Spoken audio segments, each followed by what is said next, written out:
repeat. People hit me up for the cheat sheet. I tell them blood, sweat, tears, Mote's beats. Except for this one is butter. If butter is paper and paper is green, then my pen is a putter. And I'm a couple under, young up and comer. Used to be the fall guy, now I drop in summer. Check that, I drop whenever I wanna.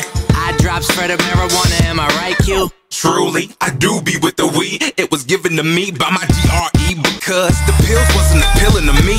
Beats killing, so why they making the bill in the tree? How you want me to breathe? She a hero to me. Mary Jane, my heroine, how dope is she? Yo, Packy, for real. Fuck a deal, don't even need it. Independent like women be screaming. Unless a body with lesions from the 3 letters. Oh, shit. Whose rich chocolatey velvety voice is that? We got QTheBars up in here this week. Hey, give it up. What's good? What's good? What's good? Where at? Podcast number what? 9? Podcast number 9. Made it. Podcast number Almost 9. to the double digits. We arrived. All right. What's good, Q? What's good, boys? How you guys doing? How was your weekend? Oh, it was St. Patty's. It was a rough one. You guys were kicking it, right? Yeah, we were. Yeah. I don't know why I'm asking. Saturday. So how was it? It was cool. I mean, I had like 4 straight days of drinking, so Q was a small part of it. Very small. Yeah, I noticed because I couldn't get a hold of you all weekend. Yeah. I called you. Did you guys go bowling together? Yeah. How'd you roll them? I watched them roll them. Oh, really? Pretty So, shitty. I was going to say, I can tell you that Moe rolled pretty bad. Big surprise. That was after like 9 hours of drinking, though, so. We finally got some good weather. Yeah. We did. Yeah. So. I want to start this off. I don't get used to this because it won't happen too often, but I need to backtrack a little on some shit I said last week. Oh, boy. Uh-oh. I wasn't hating, but I did not give Bobby Tarantino 2 a fair shake. I listened to it all again, and I must have been like kind of in a specific place when I listened to it the first time, or had the wrong expectations or something, because it's a lot better than I gave it credit for.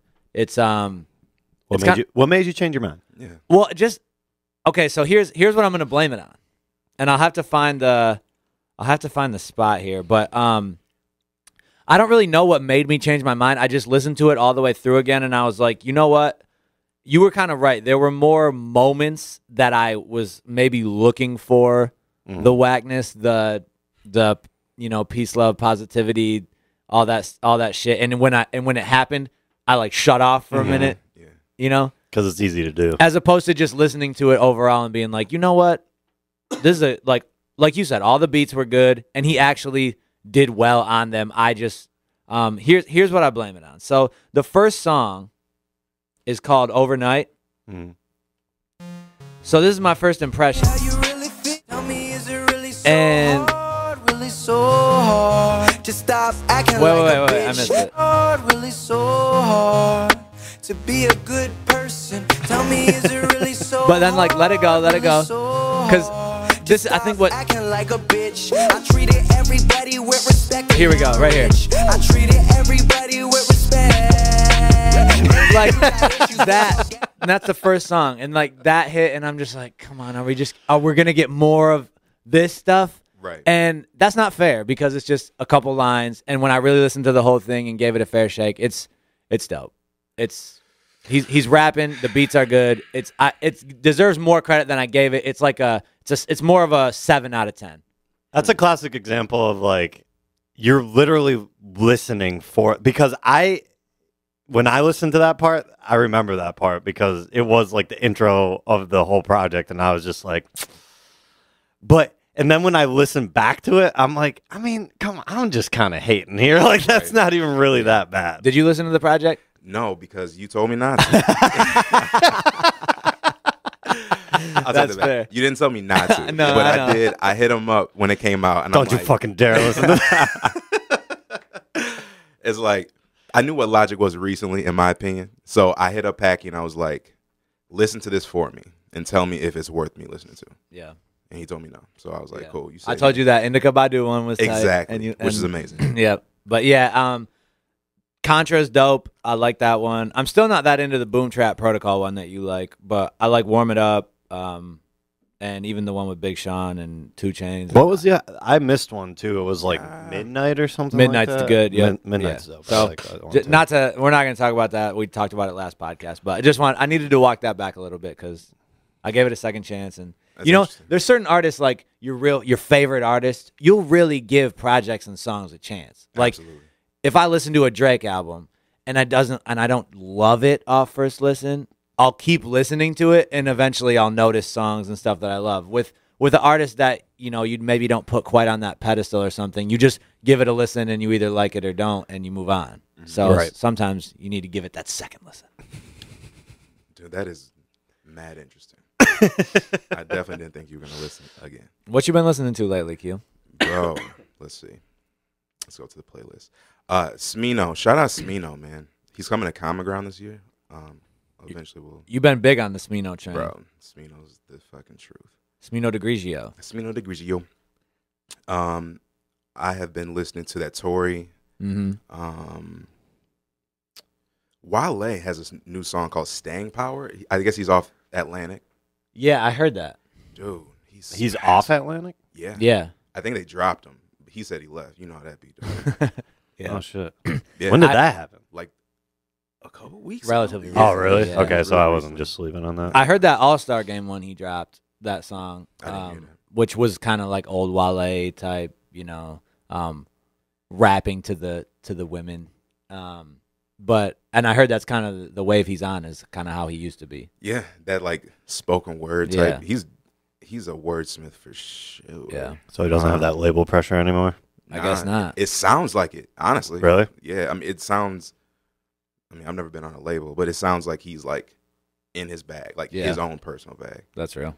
I've been listening to that "Gone Off the Drink" by Packy. Ooh, I heard that shit's that flame sauce. Shout out everybody spinning that shit. That Absolutely. whack out foghorn. That that leads us into Dude, I'm just gonna keep it just because it makes me laugh I every need time. that here. that leads us into the Packy bracket. Didn't realize so I saw the Kanye bracket floating around and said something about it, and I was just like, that would be cool to do with my shit, and I have enough songs to do that with.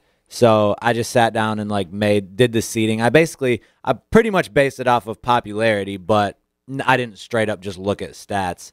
I included, certain other things, but I did the seating myself and just sent it to Moe to make the graphic, not thinking it was going to be A thing. like a big thing. And the fans have really gotten into it. Like, shout out you guys for voting and spreading that around because it's gotten a lot of interest. I see a lot of people taking strong stances on certain songs. I made a mistake. I meant to do all completely original content and not do industry beats, but I accidentally put EL Girls on there, which isn't an original beat, and I Miss Me. Yep. But there was one more, I think, too. Was there? But maybe not. Which one? I don't know. I'd have to look at it. But EL Girls. So then those were on there, which means I left off Off the Leash, even 24 Restyle, other ones that could have been on there. Off the Leash was the big one to me that would have been on there if I would have been doing that. But so I made that mistake. I'm trying to look at the list and see what other. I thought I put one other. Oh, it was Breathe. Breathe. Yep. Mm-hmm. Yep. So that's my bad, but that's why an Off the Leash, Freak on the Leash got left off is because I meant to just do original beats and I made a mistake. But Damn, 3 times fucked up. Unbelievable. So, I was under the gun. how you feeling about who's The who's results advanced so far? thus yeah. There really weren't. People are really up in arms about certain things, but there were only 3 upsets in the first round. 3 11 seeds. It was Charge It to the Game, beat I'm the One, and then Grip beat We Know You in Real Life. I was kind of surprised by that. Very surprised. And Basement Freestyle beat EL Girls.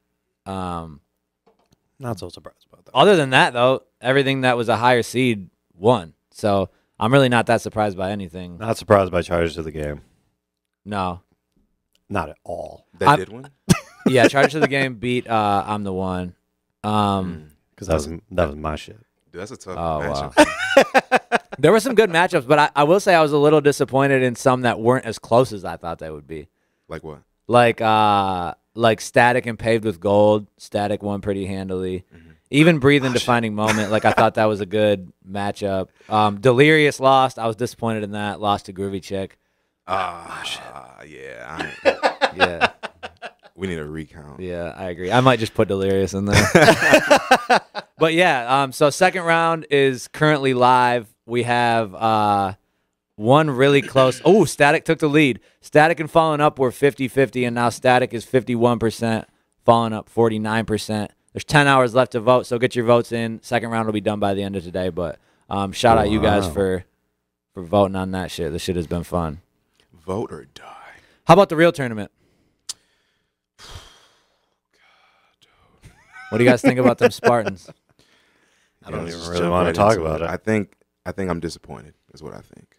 I think you are? I think I am. I don't know if I should be. Did I expect too much? Whenever everyone, and I mean everyone, picks someone to win, and it's usually State, like Barack and them. Yeah. Everyone on ESPN, it's too good to be true. Yeah. You know what I'm saying? They put that bad juju on there. They don't really believe. I So picked with my heart, and I picked State in the Final Four, and Played but yourself. that's the disappointing thing as a State fan. Okay, we don't make it to the Final Four, whatever. Like we lose to Duke in the Sweet 16. It'd be disappointing, but you know, we literally can't beat Duke, so whatever. That was to be expected. But we go lose to a team that was in the playing game, played 2 times in the last like 4 days. We shot like, oh my goodness, We had to hot garbage. we couldn't throw it in the ocean from a boat. We were building a massive house. Yeah. That's just built. It's built. Did you guys watch? We that built shit a together, neighborhood. or that was the next day. Which one? The State game. You guys watch that together? No. No. Okay. No, that was shitty. How are you guys brackets doing in general? Dude, I threw them shits away. Really? One of mine is actually doing not terribly. What's your Final Four? Villanova, Duke, Virginia, because I was an idiot. Yeah. But that was the only one that I'm missing though. God, what was Xavier, Gonzaga, Michigan, North Michigan. Carolina. Wow. I had Virginia, Villanova, Michigan, Michigan State. So, and honestly, I have like 14 guys in the pool that I'm in, and I'm in first right now. Wow. Oh, really? Yeah. Even with Virginia and Michigan State in the Final Four. Wow. But who's your champion? Villanova. Villanova over Virginia. Me too. I picked the Nevada one. That's the correct answer. But yeah, whatever. I feel like this is boring to talk about what we picked, but fuck State, man. Dude, what is up with these big seeds just not being able to get it done? Yo, shout out UMBC. First 16. The to- Retrievers. They were about to fucking do it again. Did you watch that game? Yes. I watched all the games, like all weekend. And, dude, okay, 2 things stand out to me. We have garbage upper seeds this year, and the refs fucking suck. You need to stop with that. Oh, every dude, time you watch are a you State game, serious? every time you watch a State game, I I get don't on know how Twitter you can even and I have say- to get off Twitter because without a doubt, every State game I watch that we're not killing someone, I'll get on Twitter and Moti's like, these fucking refs are garbage. I'm not even talking Oh, about it doesn't just matter the that State game. Izzo's sucking. It doesn't matter that we can't shoot worth a damn. Your tweet is about the officiating. I'm not even talking about just the State game. I'm talking about the entire tournament. It's like these guys have never reffed before. Am I the only one that like thinks this? I was disappointed. Like, I thought the refs did some things to keep Syracuse in that game. Like, I thought every time they drove to the bucket, they got some shitty foul calls, and I remember texting some people about it, whatever. But it's just like, when I go to tweet, I'm like, if that's like 3rd or 4th on the list of why we lost, Did you read my tweets? I just know I saw one about the officiating. Yeah, and it was 3rd or 4th on my list. And I know I see one about the officiating. Don't come at me with these hot takes. I know I see him about the officiating every time that State plays. Dude, how much was Mo bitching about the officiating on Saturday during the random games? Let's find it out. Yeah, let's during the random games. Yeah, because I don't give a fuck until it's against State. We need to scroll through your Twitter timeline and find out how many. Can I just search refs on? I wasn't tweeting at all. Like I literally wasn't. There's only a few. Yeah, you did say Michigan State is awful, which you had to because you said Virginia is garbage the day before. Because they fucking were. But your top tweet, your most recent is, but I will say that was some of the worst officiating I've seen all tournament. Yes. You really think that? Yes. 100%. Dude, your timeline is funny as shit. It's definitely. Who called the Arizona game? The Michigan versus Montana game is the worst NCAA tournament game I've seen in a long time. Yeah. Virginia is garbage. Yeah. Michigan State is awful. This officiating is the worst I've seen in like facts. Shit. Call me Wikipedia. Tell me when I'm wrong. Oh my goodness. Tell me. Right. Well, literally convince me that I'm wrong. Go. whatever. Did you watch a lot of tournament games? March 2nd, great win despite absurd reffing.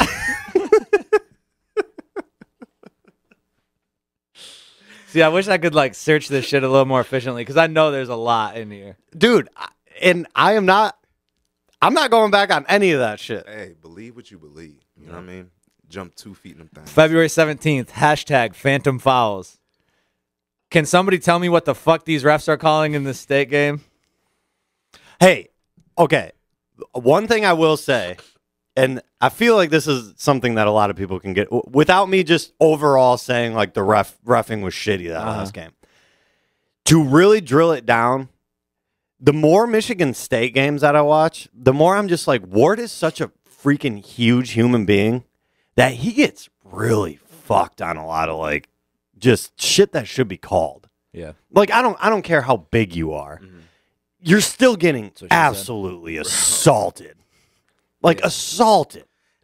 And they're just not calling it because he's big. And I think if he was better, I think he would get more calls. If it was like Bridges. Yeah. Oh, if he would actually like, yeah. No, but all I'm saying is guys are jumping onto him. Mm-hmm. And just because he's a massive human being, they're like, you should be able to handle that. No call. It's like the LeBron or the Gronk type rules. Shaq. Yeah. Yeah. I fucking hate that. So I was talking to Dags on the phone that night after the game, just bitching about it, discussing what went wrong. Mm-hmm. And number one, not necessarily number one, but the obvious thing is you shoot whatever it was, like 17 for 66. That's the number one. And you're playing against the zone because you do have to make some shots against the zone. That's just how it works. Right. And that's going to make it tough for you. Mm-hmm. But the thing that frustrates me the most is Izzo refusing to play Jaren Jackson and having Ben Carter in there all fucking game and running the offense through him. Like he touched the ball because he's in the middle of that zone, which is a prime spot to be. And so that's my thing at the end of the game is if you put your best guys out there and you go down because you just can't shoot or whatever, it's frustrating, but okay, you put them out there, you gave your team the best chance to win, whatever. You got a top 5 pick in the draft riding the bench for a guy that's barely played all year, and then you lose and your season's done. That's hard to live with. Yeah, I know. Was he the Bill Belichick sitting Malcolm Butler? Exactly. Like for what? Right. And Bill Belichick has more cachet to rest on than Izzo does. Like Izzo hasn't won a ship in 18 years. Absolutely. But whatever. I feel like I've bitched about that game for. I'm not on the team, so I'm not going to let it affect me. I'm not the one that went out there and shit. It affected me yesterday. Yeah.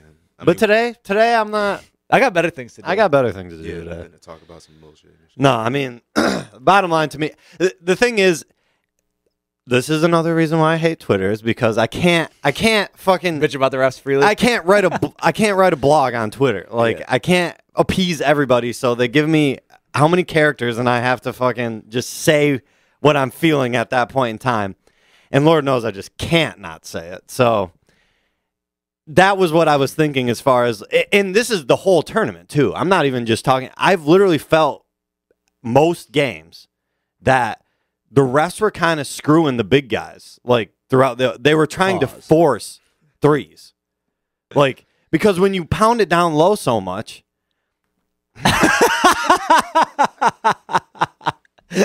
now you know how hard it is. Can't even have a conversation.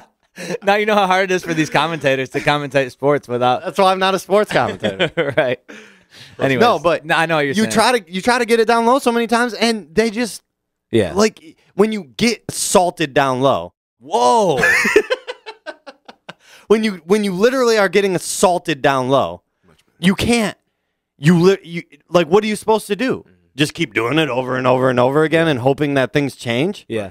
And I agree with you on some of the reffing, but I will say if you just went straight from the numbers and we shot like fucking 43s or something like that, and Syracuse shot like 6, that means they're going to the bucket more than we are. And so if they go to the line a lot more than we do, that would make sense. Right. So. No, I mean, brutal. But that's what it just wasn't the state game. Like I've been feeling that way the whole tournament. That's real. All right, well let's really bring our guest into this podcast today.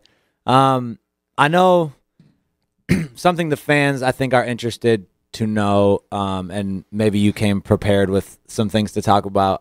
But we can just kind of start with how you got to know us and Green Scheme and musically, how all that kind of came about from your perspective. Word. Well, we go to school in the same area.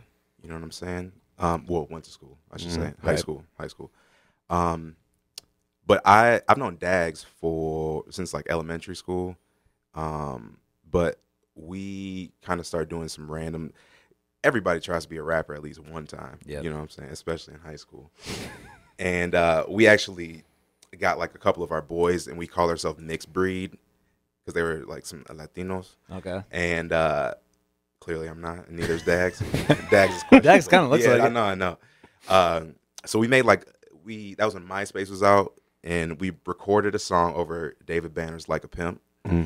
And it was kind of hot. It might still be out there if you guys still have MySpace. But nope. But we like recorded a couple of those. I mean, long story short, we fucked around and bought a Best Buy mic and took some stockings, wrapped over a coat hanger for a pop filter. Swag. Start rapping over other people's beats, and eventually decided to like make the music. We were DQ at the time, no ice cream, but just as cold. But then we actually met Moe at a party, and Dags told me about him. Said that this kid from LCC was doing some music. Checked the website; it was really good. So salute to you, sir. Still doing this. That was about the only thing that was good. Dude, was that Spark Notes the time? website. It was Spark Notes time. Okay. The music was terrible. The website was dope as fuck. I could real. not agree more.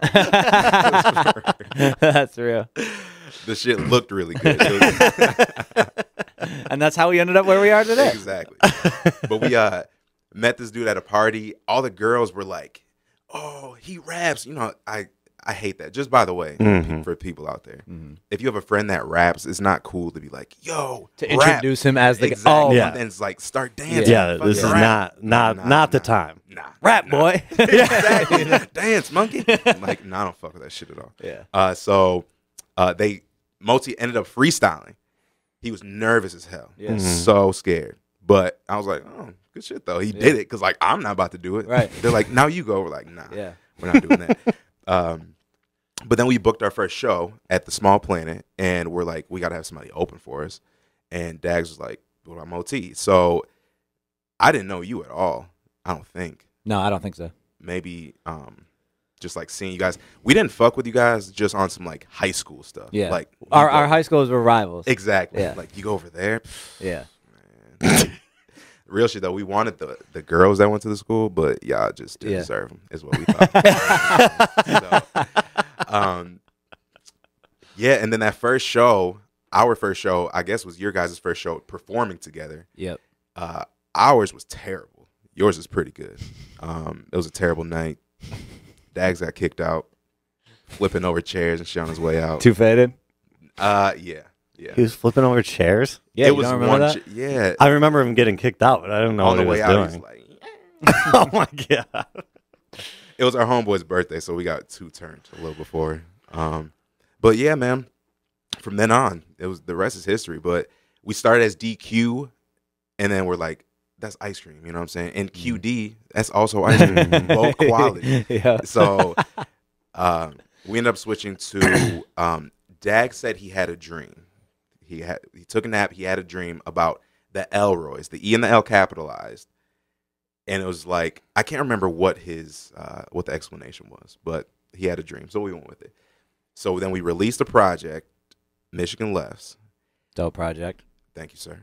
After that, I got on Twitter and searched who was talking about the Elroys.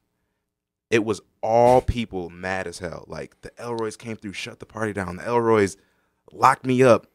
And it was all people from California. And we're like, did some research. E40 actually says he don't fuck with the Elroys. Mm-hmm. So this is after the project is out, by the way. What? Yeah. Yes, after the party and everything. And that's one of the worst things as a rapper that you can like be named after is the boys. Absolutely. So you, no matter what, like marketing or whatever, like how far along you were, you had to change that name. Absolutely. Especially me, dude. Yeah. Don't fuck with that. Yeah. So, dude, we were stressing. Like, it was like a panic kind of type thing. Like, what are we going to do? We have a bunch of music out with that. So we sat in the studio for a very long time.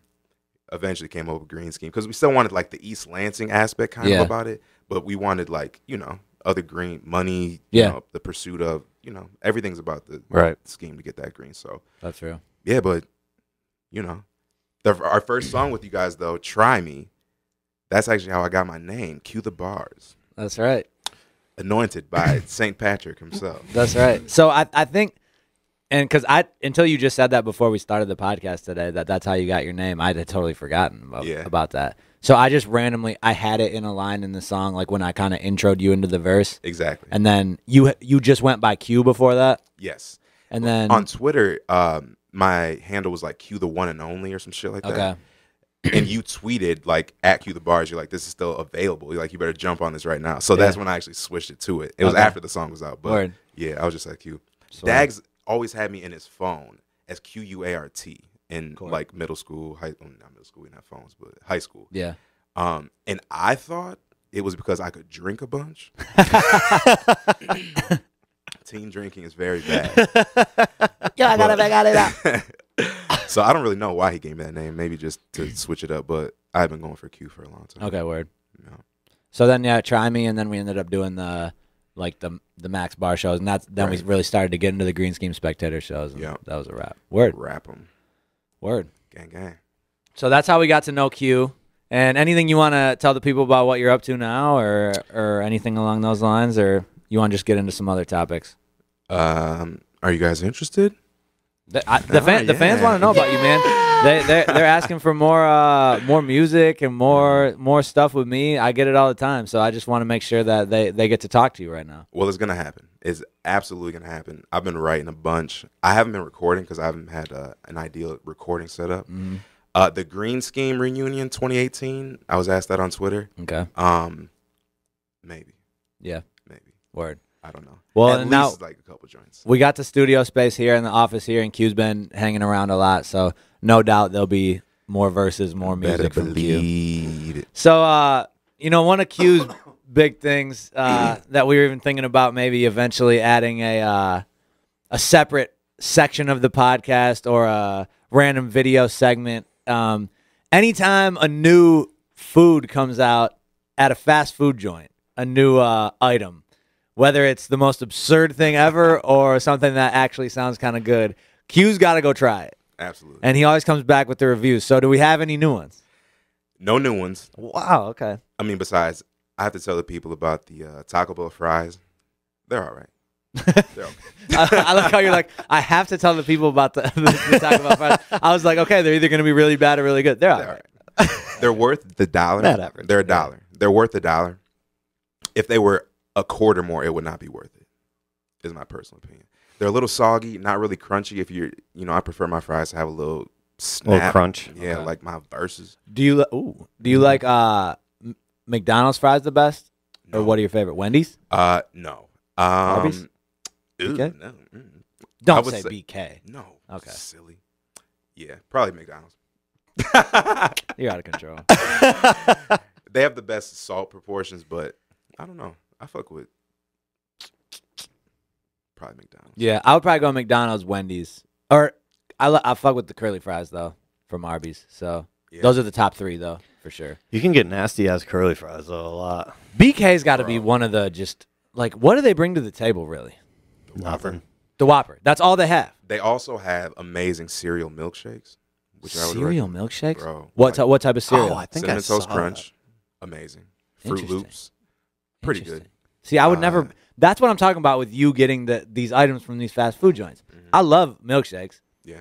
I would never pull up craving a milkshake and be like, "Let me get that Fruit Loops milkshake." No.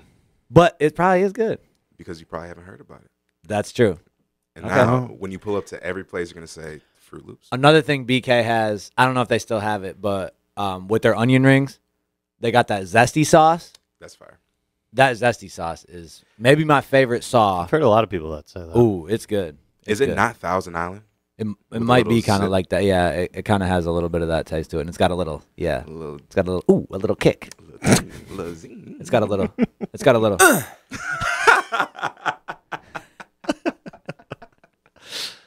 I tried. My wife got this random craving last night for a mint shake from Arby's. They have a new Andy's mint shake. Yeah, I've Very had good. it. Fire. It's very good. Yeah, Way better than those Shamrock garbage shakes. Is it? Agreed. Agreed. First of all, they put some chocolate on the side. Yeah. nothing wrong with that. Well, and I got like because we had a coupon for a chocolate shake, and I was blown away by the regular ass chocolate shake At Arby's? Yeah, because it was like they do the extra stuff. Yeah. Like they make it almost into a sundae. Okay, but continue. Do you have anything more to add? What do they do extra wise? Like they put whipped cream, they put chocolate like syrup. Stop in right it. there.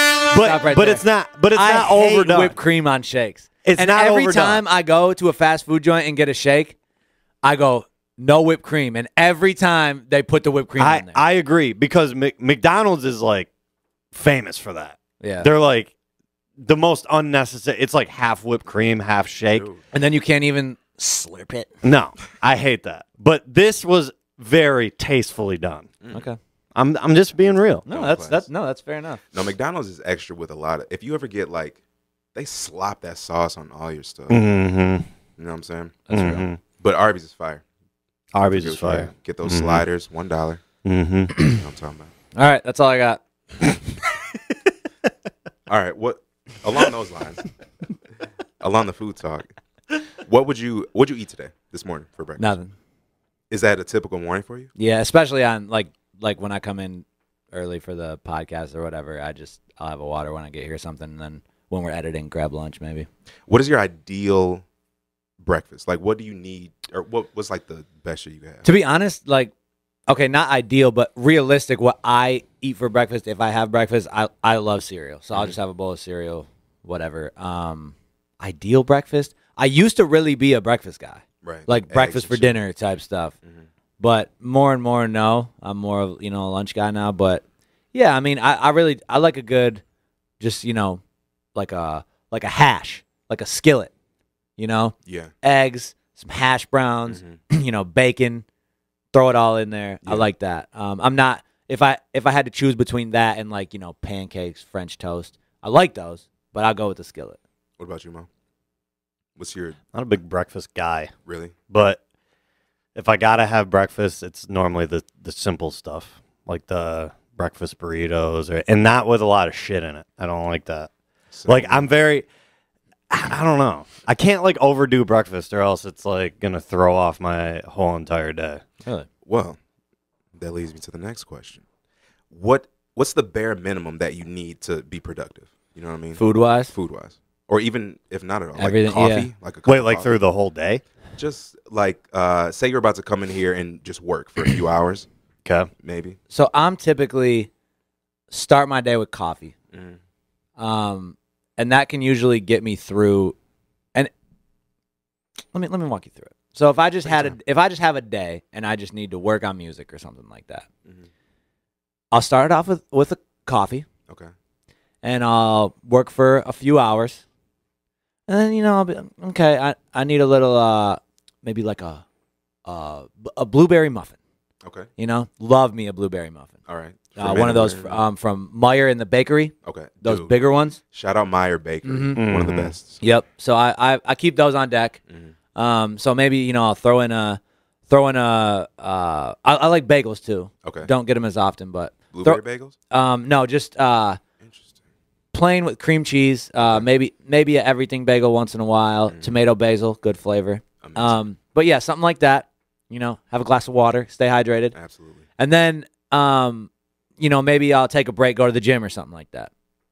Then come back, good sized lunch. I end up having like weird times. I'll eat like a good sized lunch at like 2. Okay. Not necessarily like noon. I'll have a little bit later something to eat for breakfast, and then I'll do that at noon, and then whatever for dinner at like a later dinner. But that usually gets me through the day. Okay. So if you had like a cup of coffee and no food, could you record? Could you like be productive? 100%. Okay. Yep. In the morning. Yep. I don't need food when I wake up. Not until noon. Then it's like it gets to the point. If I wait like 3 hours after noon, I'm always getting headaches. Always. Really? What do you like? What do you need? Dude, I don't need anything, but Oh, here we go. you know what I'm saying? I don't I would need love- anything. No, man. I usually eat something like oatmeal, like something kind of. Oatmeal's good, low key. I love oatmeal. Yeah. Especially like Apple cinnamon, maple brown yes, sugar. dude. Like the strawberries and cream, peaches and. Should have had that queued up. Dude, I know. Pun intended with the Q. Dude, my biggest thing about breakfast is I have a hard time starting my day. Like getting out of bed and like I want to just sleep. Yeah. But I know that like I'm trying to make an effort to like not be that guy because I am more productive when I actually get my ass out of bed. Right. Like I get the most done within like the first 3 hours of the day if I don't wait until noon when everyone's hitting me up anyway and I can't get anything done. Yeah. So the bottom line is like, but I can't, I don't like to make myself something that isn't just like, boom, I'm done, let's go. Like even this coffee maker in the office is pissing me off because I'm just like, I have to make it and then like, I'm used to my Keurig where I would just literally wake up, make myself a cup of coffee and just go up into my home studio and be locked in there for 3 hours. I'm lazy like that too. Like I like eggs, whatever. But you got to make them. But I gotta, and then you gotta wash the pan. Right. And I'm like killing productive it takes about day. 2 minutes, but it's like still something I gotta do. But it is a thing, and it literally is just like it eats at my like soul because I'm knowing that I could be in the studio actually doing something like that's gonna further our shit instead of making breakfast. That's absurd. That's absurd. I'm just saying. That's absurd. That's literally something I think You about. act like you waste no seconds in a day doing anything. I literally like it eats at me. That's absurd. You need to eat the food. Being unproductive with stuff like that literally That's ridiculous. That's why? Why is that that's ridiculous? An excuse. Because you like that premise is acting like you literally waste no seconds in a day doing anything but work. Oh no, I know, but that's what I'm saying. That premise is like I can't take 2 minutes to make food because I'm unproductive during those 2 minutes. No, it's priorities for sure. Yeah, but I do prioritize like my free time over making myself breakfast. Yeah. Have you guys heard of? I think it's called the Instapot, and I'm not talking about getting trees quickly. Oh, I'm not interested. So one of my friends was telling me about it over the weekend. It's kind of like a crock pot. Okay. But he was basically saying you can literally just throw anything in there and it'll cook in like a half hour. Like he said he threw like frozen chicken in there and in a half hour is ready to go. And he threw like cut like sweet potatoes in half, threw them in there like all together type shit, throw it in and it's good. And he said it's good as hell, whatever. I was like, shit, that sounds like my type of cooking. Just throw whatever I want in a pot and it's just done. What? That seems time like is a little weird. Yeah, that's weird. Yeah. Especially with chicken. Frozen chicken? Right. In 30 minutes? Is that killing all that bacteria? I don't know about that one. Shit, as long as it tastes good. I mean, while the as long as it tastes good. all the drinking I've done, I'm probably not gonna live past whatever. So. Well, you're not trying to speed up the process. Right. Who says? Hey man, as long as it tastes good. What? Well, okay, so you guys haven't heard of that. Whatever. No, I haven't heard of that. I don't think it's a thing. I don't think it's FDA. I mean, I've heard of like crock pots. You know what I'm saying? I haven't heard of I use crock pots. Like that's one of the only things I can. All right, here we go. Here's a 3-minute video. Instapot 101 frozen chicken breasts. Whoa, jeez. Are we gonna get copyright for using another person's YouTube video? I don't think so. Okay, so here's a video about cooking chicken really quick. So let's say you're trying to get dinner ready and you think, oh, I need chicken. I forgot to take it out of the freezer. What am I going to do? That's where this comes in handy.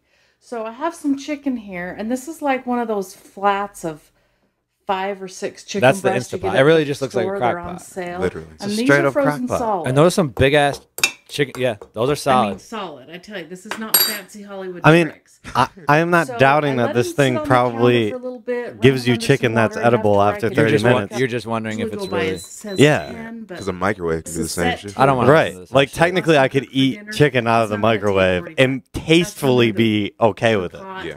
But not fucking living-wise. As the pot is cooking... She doesn't even like. I thought it would like flash to the end and like show the chicken, but it doesn't. Yeah, I gotta see it cut open. Yeah, I need to see that shit under a microscope.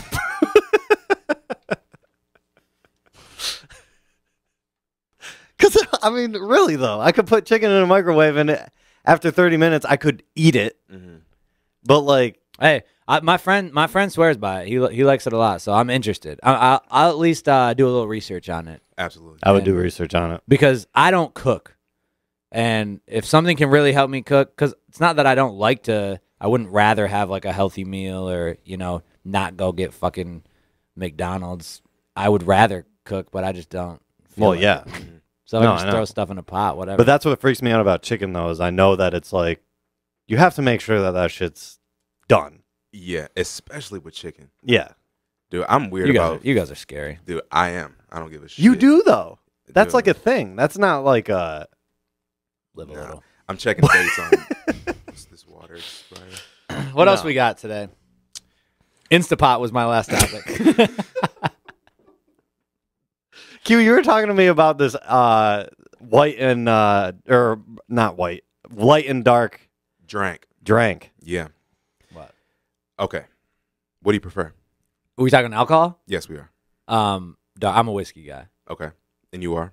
I'm a whiskey guy. Now, my question is, why? Honestly, the first thing that popped in my head when you said why was just like taste. Yeah. I can't even really think of a reason. I think it's beyond taste for me. It's taste. It's the ratio of taste and hangover.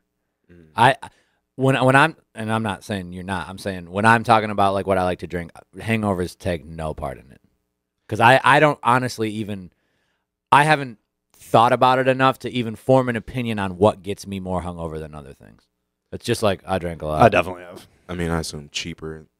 Yeah, okay, well, that's for fair. sure. But as far as like between what type of anything. So I asked because I was curious. Like, usually people say like one makes them angry. Sometimes, you know what I mean? Dark, right? But I just met someone that I work with that says that vodka does that to them. That really? It makes them. Yeah, I've never heard can't that. Drink it. That's what I'm saying. I've heard whiskey. So that led me to think: is it just an excuse? You know what I'm saying? Or like, do you have like a bad experience? Let's say tonight I drank some whiskey, but some shit happened earlier in the day, and then I had a really shitty night on the whiskey. Yeah. And then I'm like, oh, I can't drink whiskey because every time I do it, I get angry. Yeah, I don't know. What I mean? I don't know. I just think there's so many factors that lead into it that they are all. We determined in the recent past that whiskey or dark liquor makes dags angry. Yeah. But lots of things make dags. That's what I'm saying. Is it just? But I feel like we've had his specific circumstance? But I feel like we've had is it specific like, experiences. Like I think he even got to the point where he was like, I just don't, I don't, He and did. he doesn't. He was never like a big, you know, he's a vodka, he's a tequila. Yeah. Right. So he was never like, oh, I really gotta stop drinking whiskey because it's angry. It's just like, I'm not gonna do it anymore. Right. Like it just so happens every time I drink it, something bad happens. Yeah. We're Glow and I were kind of talking a little while ago, and we're like half joking, but like too hard it makes her mean, and like it's that type of shit. I don't know if it's are you just faded and some other stuff's going on, or like because I think everybody's had. If I just looked at it like, oh, I had a really fucked up night, I'm gonna blame it on the type of drink I had, Yeah. Right. as opposed to just no. You Well, were think fucked about up. how many bad nights I've had on Bombay. Like, but it wasn't. But that got proven that there was way too much alcohol in That's that why I shit. don't believe in it. Because Exactly. up until that point, I was like, oh, shit, like, gin really makes me all messed up and whatever. No, it's because I was drinking a gin that was, like, insane in the alcohol proof. Yeah. So, but that's the thing is, and the reason why I try to stay away from vodka is because what I'm mixing it with causes me to drink more of it. Because it's so, normally what you're drinking is, like, more like sweet, fruity like type of stuff that you're mixing that with, and it's so easy to like drink a lot. Yeah. But like whiskey, I'm always just like, no matter what I'm mixing whiskey with, I'm always just sipping it. Yeah. You know what I really am as far as what I prefer to drink? Whiskey in the cold months, vodka in the warm months. Yeah. And I can see that. And like, that's not to say I don't drink it, but I just I stay away from it more because I know that it's tougher for me to like forget that I'm actually like drinking insane amounts of alcohol because it's just like, oh, it's lemonade and vodka, and lemonade is so good anyway that you're like, yeah, sip, sip, so sip, sip. Let's draw a conclusion. Do you guys think that it actually a certain type of liquor can make you mean? The thing is I don't know if I have the answer. Okay. But I am curious. I think I lean more towards it's not necessarily. I need more evidence. Yeah. You know what I'm saying? How many fucked up nights did you have? What happened earlier? Right. What did you eat? What was your life circumstance? How much did you have? Yeah. I think that's like goes when into more. that's like when I smoked and fainted in the middle of the mall. It's like, oh well, weed makes him faint. Well, I also hadn't eaten in like Exactly. 18 hours, and And hit Dags the- gave me keef. Bong. Silly. Yeah, no, I For a don't. rookie. That's I silly. would weigh on the side He also of, saved my life though, so of not believing that. because he caught me when I fainted. I Shout don't out believe. Dags. I don't believe that. Shout out Dagler. We gotta get him on the pod. We'll get you both up here sometime. Should we call him at work? We should. We definitely should. Hello. I want to play a game.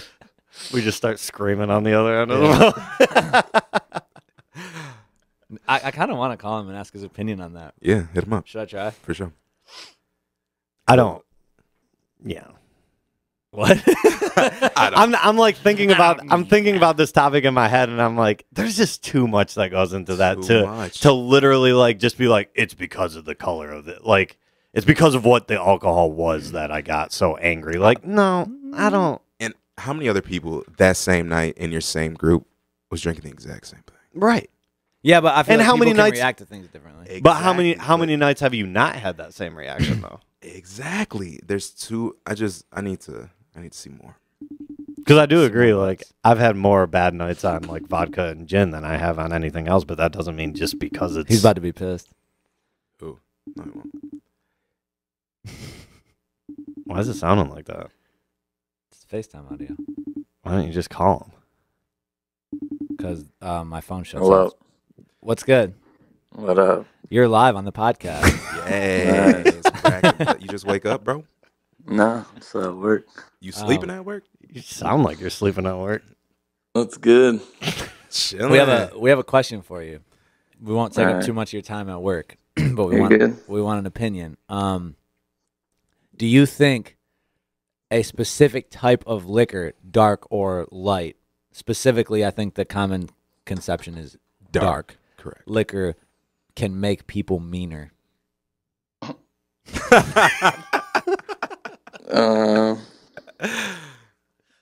I mean, yeah. I don't know. I don't know if it's a certain one. I just think like certain people can react differently to different liquors in general. I kind of agree with that. I definitely agree. Yeah. I feel like it's a bit of everything. That's why I don't know if I can distinctly blame it on whiskey or dark. You know what I'm saying? Oh, I see what you're saying. Like people are like, So you're saying you think it could be any type of the liquor Who, can me? affect. No, I'm No, talking no, to no. Q. My bad. bad. Oh, okay. I forgot you in here. Like any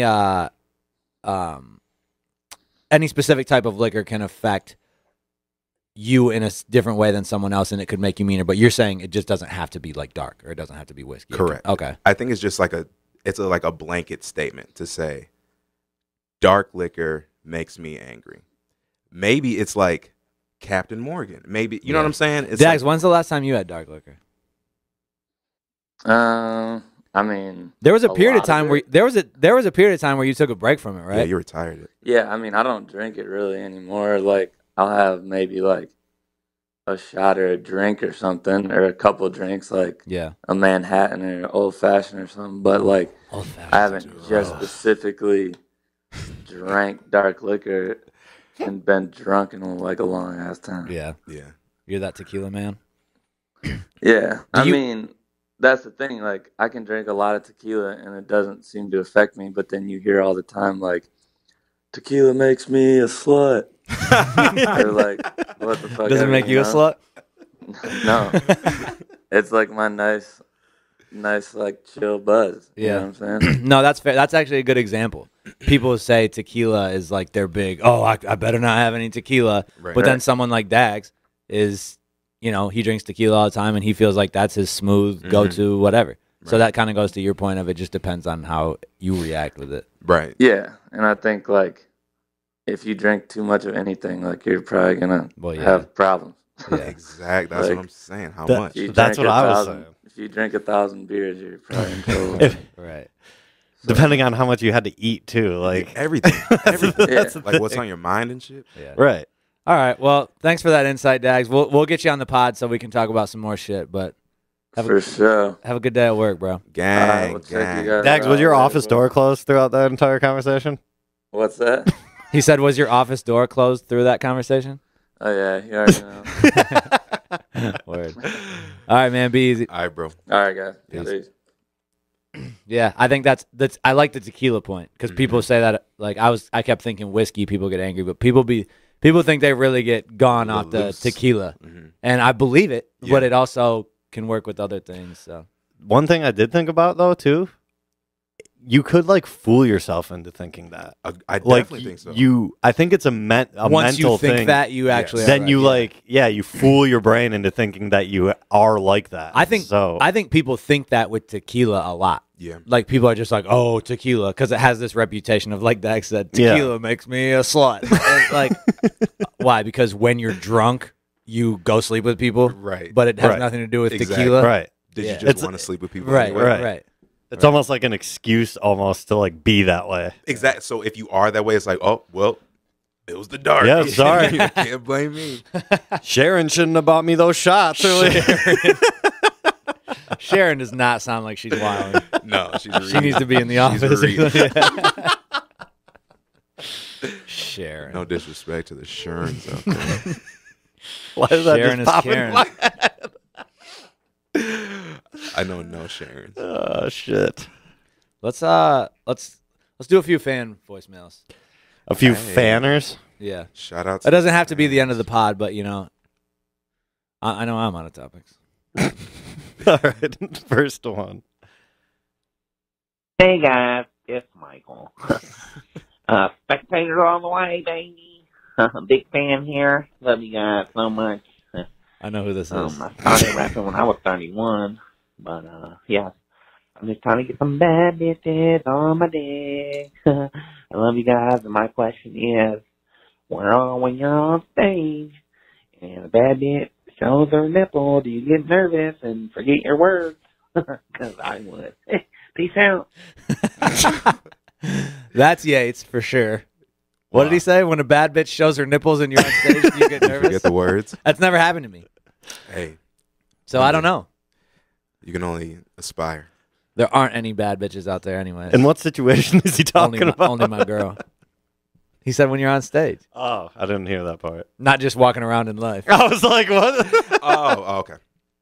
No, that's the thing, you know? I don't get on any of these festivals or anything like that. I don't see the titties. Not to mention, you know, when you're at some of these, you know, Max Bar, you don't need to be climbing on anyone's shoulders and doing any of that. So You're right there. Great question though, Yates. That was entertaining. Appreciate you. How could you tell? I knew right away when he came on. Did he say this is Michael or no? Yeah. Okay, I think maybe that's what okay. Jog. For those of you that don't know, this is Yates. I did a song with him like a year or two ago called 31. Is Yates going to copyright us for this? No. He better not. 31. Hey. Started rapping, I was 31. Yeah. Hella bitches got like 31. Ooh. Fuck around and have a 30 son. Yeah. You fell up. That's Yates. Go check out 31 featuring your boy. Third one. Next question. What's up, guys? This is Brian Fulkerson from What up, Brian? Owensboro, Kentucky. Found you guys through Joel years ago. Shout out, and Joel. I love your all shit. Anyway, in regards to the label, the Specktators Collective, are you guys considering signing any other genre other than rap to the label? And I know I really enjoy the fact that all your all's rappers all have their own style. So I just want to say thanks for all the music. Just curious on that question. Thanks, guys. Good question. Shout out to you, homie. Yeah. I would say we are open to it, but and Mo can probably touch on it better than I. As far as just our knowledge of things and our connections, and even Mo mixing and mastering things and our marketing of things, we have a base built in hip hop. Mm-hmm. So us to go take a country singer or any other genre and say, hey, use our platform, it could work. Yeah. But it isn't necessarily as direct a line as signing a hip hop artist. And I like the fact that he added and appreciated the fact that all our artists kind of have different styles, because that's what we don't want to go sign like clones of somebody else. So like, I like the fact that, you know, Cyrus has a pop aspect to his music. You know, Marcus has a very unique, like funky, you know, aspect and pop aspect to his. Like Joey has a like an R&B side to him and things like that. So there are other genres included in some of the guys' styles, but as far as straight up signing an R&B singer or straight up signing a country singer, it would be a little difficult. Yeah, I think ideally, like, you would like to think that it could work, but business-wise, it's just, I think in order for it to work, I think we would have to have somebody that was more so familiar with that side of music to, like, run the background or, like, head the background of that. Because, yeah, we're almost 10 years in this now, and we are experienced in the hip-hop world, but we're not in anything else. Right. Yeah. And it's all that we can do to run this side of things anyway. We're a small operation. Right. It's not. It's probably dependent on if a different genre wanted to sign with you guys, knowing that you didn't have anyone like that too. Yeah, that's more. It's not like I don't want to. It's like it wouldn't be right to, because I don't have the same things to offer someone like that as I would a hip hop artist. Yeah, I would want to. I think. Yeah, I would wake up every day though, being like, What am I doing? Yeah, like, I would not feel comfortable. We could give an initial audience, like, to hear initial songs, but at the same time, like, that's part of the reason signing a hip hop artist is like, we listened to Cyrus when we signed him and thought this fan base that we've cultivated would like this music. Right. And I can't say that about going and grabbing a country singer and saying, oh yeah, go, you know, put your music out and my fans will listen to it. Yeah, they might listen to the first song and then be like, what is this country stuff? Right.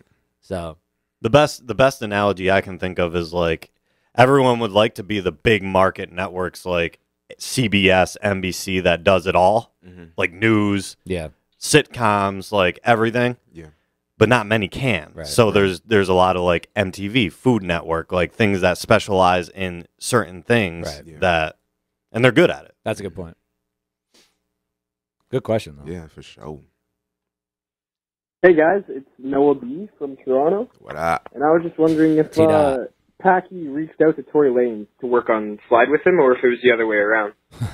Thanks. Love your music, guys. Have a good one. I definitely reached out to him.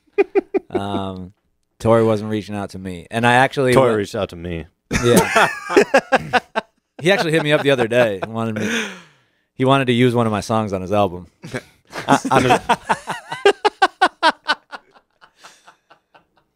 But no, when we did that song, he actually did his part, and his manager, like I never even talked to Tory the whole time. His manager calls us, and is like, "Hey, so Tory got his shit done. Like, can I play it for you guys?" And we were like, on the phone. Yeah. On the phone. He's like, "Yeah, I'm at dinner right now, but I'll just play. Can I just play it for you guys?" It's like, sure. And so he plays it over the phone.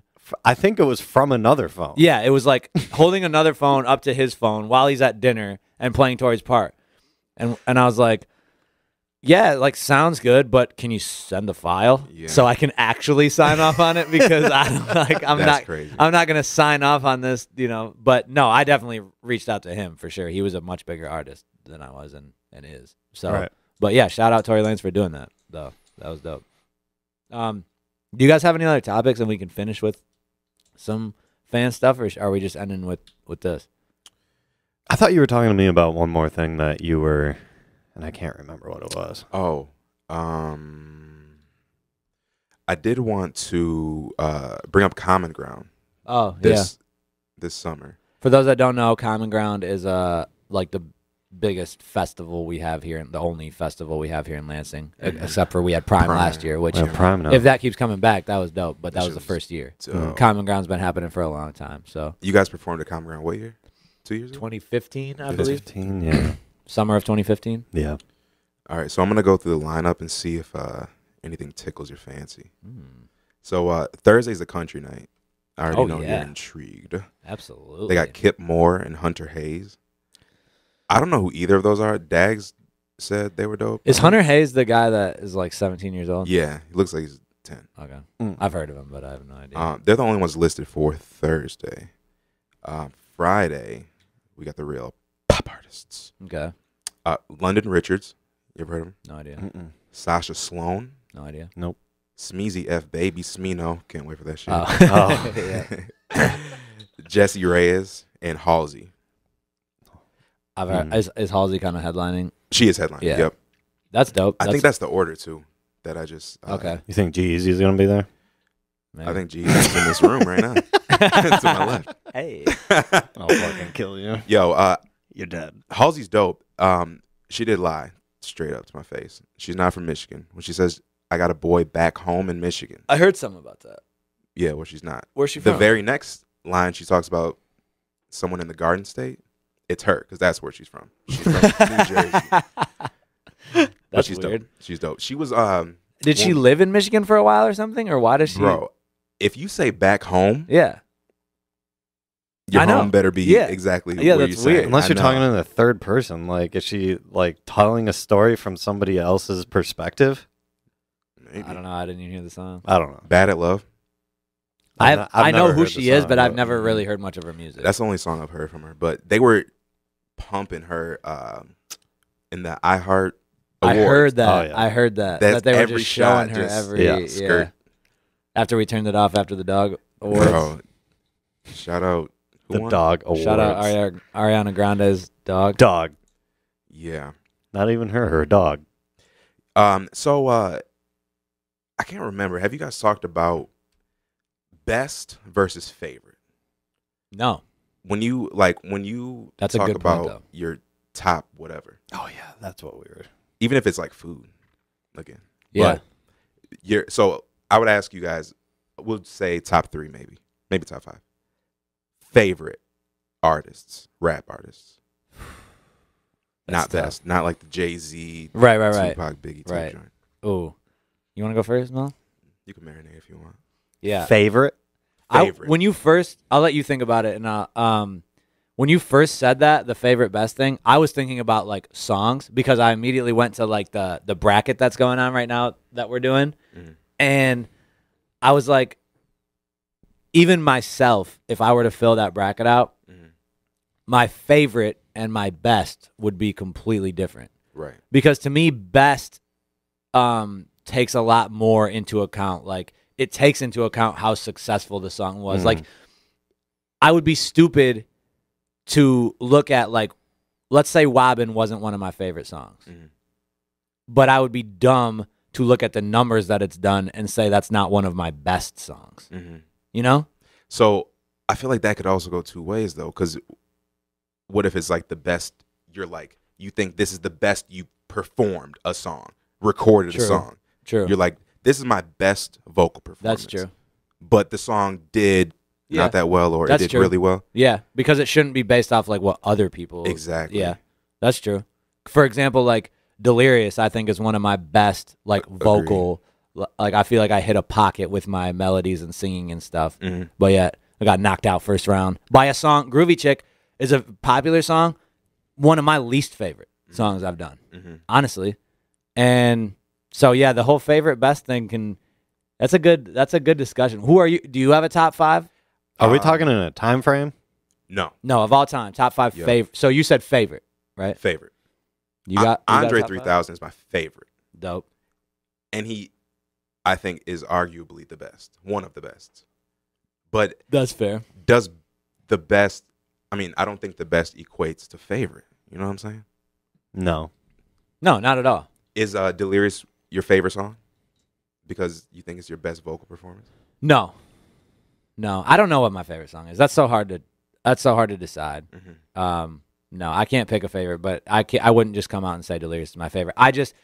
For someone that when I sit down and make music, most of the time I'm writing rap verses and stuff. So when I go do a song like Delirious, it stands out to me, and I'm like, I like impress myself type shit. You know what I'm saying? Because it's different for me. So when I go make that song, and before anyone else even hears it, I'm playing it in my car all the time and stuff, being like, oh, I actually like pulled this off, I feel like.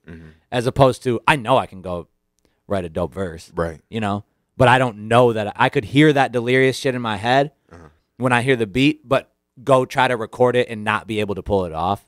Whereas if I have a dope 16, I could pull it off. Right. So that's the difference. It doesn't necessarily mean, oh, that's my favorite because of it, but it has a special place. You want to know the crazy thing that I'm even thinking about with this conversation is my favorite, the criteria that I use to judge my favorite stuff on is way different now that I'm older compared to when I was younger. Yeah.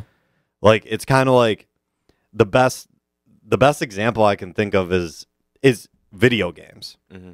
Like, when I was like into video games and like playing them all the time, and like, I mean, we were obsessed with video games for a long time, and I don't play them at all anymore. Like, not at all, and it's not because I don't want to. It's just because the new type of video games just don't even really like catch my interest anymore, to the point where I'm playing like the simple stuff like NFL Blitz still, and like all of that like I grew up on, but they don't make games like that anymore. Right. So therefore I don't play games anymore. Yeah. So that's the thing, is like when I was growing up, you know, I'm obsessed with people like Lil Wayne and Eminem and things like that, where they were very lyrical and very like, it was that type of rap. Now it's hard to find that type of rap, and so therefore I tend to not listen to a lot of the new stuff out there anymore because of that fact. It doesn't mean that it's bad. It just means my pool from my favorites is very small. That I'm able to choose from now. Well, it's also difficult for me to, like, if you would have asked me 5 years ago, who's your top 5 favorite artists, like Eminem would have been in there. Now, because I don't like his recent shit, it's harder for me, but that shouldn't take away his old shit. But at the same time, to say someone's your top 5 favorite artist, shouldn't you be listening to them like every once in a while? Like, not their new shit. Like, you could still be listening to the shit you liked. But shouldn't I be doing that every once in a while? Which I guess I do still with M once in a while, and he would be borderline top 5 for me. But favorite-wise. I will say favorite-wise, he's definitely one of the best. Right. But favorite-wise, he would be a little more borderline, because then I'd think about, like, I have to have Drake and Kanye in there because they're like my 2 by far most listened to artists. Right. So I have to put them in there. Then I know these guys are new, so we're talking all time, but I'm just thinking about who I listen to a lot and stuff. Kendrick and J. Cole. J. Cole will always be one of my favorites, because during the time where I was really forming my musical opinion and getting into music, and all my favorite artists were coming up, Drake, Wiz, Big Sean, J. Cole, Kendrick. J. Cole was my favorite. Right. So I loved his mixtapes and all that stuff. So it's harder for him to do wrong now than some of these other people with me. Right. But that means I have Drake, Kendrick and J. Cole all in there, which when we're talking about all time, that's kind of like questionable. Right. Yeah. But I think the time that's kind of what I'm picking up for. Like, favorite is more associated with a time in your life. Yeah. Best is kind of beyond time. That's true. It's kind of a Yeah, that's true. So another one of my like favorite, best, whatever, I'd put him in both categories, but he would be the one that wouldn't be in everybody else's. Lupe for me. There was that period of time there for me where he was like probably in 2008, 9, 10. If you would have asked me, who are my favorites, he would have been in there. I would have thought of him right away. Right. And then again, like some of the older guys, they fade off, and I don't think about it as much. But there was a period of time where he was the guy for me. That's what's crazy though, is like I think about somebody like Lil Wayne and how much I listened to him in like college. Like I couldn't get, and the thing is, I like chose. It wasn't even just because he was all over the place. Yeah, it was because I chose to like just put him in all of my playlists. Yeah, and I don't revisit him anymore. Go ahead. No, go ahead. The thing I always think of with Wayne, remember Hot New Hip Hop? Yeah. Like I know it's still around, but it was my go-to to find new music a lot. Right. Anytime, because he did so many songs and so many feature verses during that period of time. Anytime his name popped up on Hot New Hip Hop, I fucked with the song. Yeah, bro. I just did a disservice to the man Teddy Payne in regards to Lil Wayne because I didn't do Sunday's show for Common Ground, and that's along those lines. Because like Wayne, T-Pain's coming on that Sunday. Dope. Damn, I'm sad I gotta miss that. I know, Mr. España. Golly. Sleeve getting married. Shout out Sleeve. Yep, I'll be in Spain. So Sunday, real quick, is a Super Bowl. I hope I'm pronouncing it right. Super BWE. Jazzy Jeff, DJ Jazzy Jeff is going to be in the building. Teddy Pendergrass Down, Kevin Gates, and Gucci Mane. Ooh, about to be chocolatey. Yeah. Didn't Kevin Gates when did he get out of jail? Recently. Yeah. I think a couple months ago. I'm kind of surprised they brought him in. Very. Yeah. I'm very because they try to be safe, I think, a lot. Yeah, they do. I think he'll keep his feet on the ground this time. Yeah. Yeah, what did he kicked a girl in the face at a show? Apparently it wasn't the face, but it looked like the face. It was like her chest. He straight booted her. Oh, her chest? Okay. Yeah. I mean, not to. Yeah, no, I know that's not what you're saying. It was violent. Yeah, that was very that was fucked up to see that footage. Yeah, so back to the Wayne thing. It's crazy because Dedication 6 is good. Right. And I am shocked. I don't even think I listened to it. No one cares. Yeah. And that's the saddest part is that we've been asking for Wayne to come back for so long, and now he's back, and no one cares. Bro, I don't want to beat this to death because I feel like I've touched on it on multiple podcasts. Wayne is the one that jumps out the most to me in the conversation of tying music to a time rather than what it actually sounds like. Right. Because when I listen to old Wayne compared with probably Dedication 6 or even some of the stuff, like other new stuff from Wayne, I'm like, is it really that different? Yeah. Gloria was playing the other day old Destiny's Child and Soldier with T.I. and Wayne. Like Wayne's verse on that. Yeah. I remember like dope ass song. Destiny's Child was always dope. But like his verse on it, if he really thought about it, was like very average. Very average. But he was hot then. And so at the time, I was probably like, I probably like rapped every word of that verse when it came on and shit like that. But I do not think his rapping has changed that much from when he was hot. No, I don't compared think it to like has. an Eminem, which it's changed a lot, or certain other older guys. Like Jay-Z's done a good job of staying consistent as he gets older. Has Lil Wayne changed much more than Jay-Z has? No. So Jay-Z must have just like been in a better situation and marketed himself better. And like obviously Wayne's been in like bad deals and whatever. So it must just be other things that are causing his oversaturation. True. Yeah, that's true. True. Because he was doing like you don't see Jay-Z features pop up that much. You don't. He didn't go through that whole stride of like Wayne's like. What years was it that you literally? 2007 was I think the year 2007 he had 147 features. Oh my! And every single one of them he was smashed. See that was at the point though. After it was I want to say like 3/4 of the way through that year. Because I wasn't sick of it until I got sick of it. Right. You know what I'm saying? Like he did kill every single one of those. Yeah. But that is the definition of oversaturation. And there was a point I vividly remember me being like, I don't know if I can fucking take another Wayne feature. That's a good point, because do you think, not to the extent Wayne did, but do you think T-Pain suffered a little bit because of that? Because he was the hottest thing, and everyone wanted him on a hook. Yeah. And he did a lot, not to Wayne's, like not 147 or whatever it was, Right. Might but be close. he did a lot of features. Yep.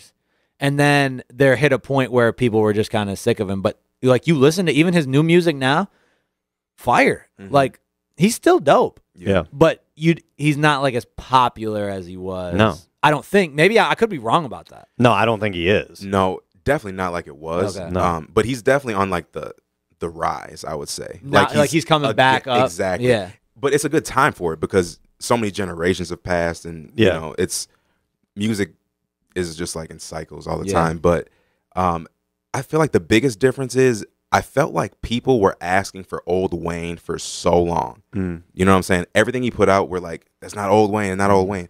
I don't know if anyone did that with, or if fans did that with anyone else. Like to that extent, like with Jay-Z, he evolved, you know, and people were like, we want the old Jay-Z, like kind of, but it's not like Jay-Z can't rap. Kanye, like you get it with a decent amount. Yeah, Kanye is probably, I don't know where Kanye is in his mental space now. Because he's like when you drop like 808s and then you drop Yeezus and stuff, like then you get the college dropout fans are always like, I get what people mean when they say that about all those other artists. I don't really get it with Wayne.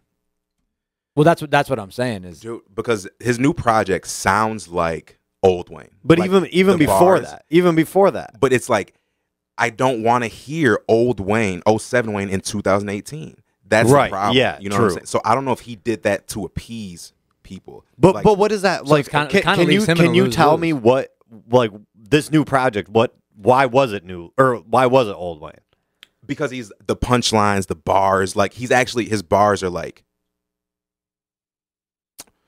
They're clever, but it's like Wayne still has those shit bars, like I'm the shit type. Yeah. Yeah. But like his stuff recently, he just wasn't snapping. He wasn't snapping. Okay. He wasn't picking good beats. Yeah. And even this is over everyone else's beats. You know what I'm saying? So that's maybe like the familiarity. Like, yeah, because he was always a mixtape guy. Yeah. That was his best work, the drought projects, no ceilings. Yeah. Yeah. Yeah. That I think I mentioned it on another podcast. The Wayne, his bars, they've never been the most clever bars. But a lot of it is because he used to be bar. Like he liked the metaphors and stuff like that. So if he had 10 average shitty bars, but then he came with one clever one or whatever, it was memorable. Right. And maybe he's just missing those clever ones now, and it's just all the shitty bars. Or like for the period of time up until what you're saying, like he's coming back now, whatever. But I don't know. I think he went through that the Rebirth. Remember that album? Yeah. Where he was doing like the rock stuff. Yeah. He was talking about that rock album for a long time. Yeah. But I don't know, man. It like I said, I enjoy Dedication 6, and it's like I keep saying it. He can't be back. I'm not gonna believe it. You know what I'm saying? Because how did he release that? I think just like on SoundCloud or something, or like I think all the blog sites had it, like a hot new hip hop type. You know, it was just a mixtape. Because that's not something that's done a lot. Well, now that's either. the other thing, and why we were talking, like you compare a Jay-Z to a Wayne. A lot of it these days is you do have to roll it out right. You do have to. So well, and you can't ignore the times either. Right. So if it's just not reaching the people, then that's going to be an issue for you too.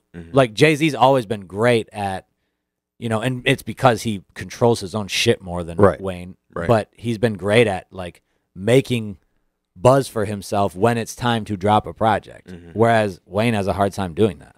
Like I'm a big Wayne fan from back in the day. I haven't listened to Dedication. I think that's a problem. I think the thing that it's my fault, everyone's missing with Wayne is he was literally built for the mixtape days. Right. And the mixtape days are gone.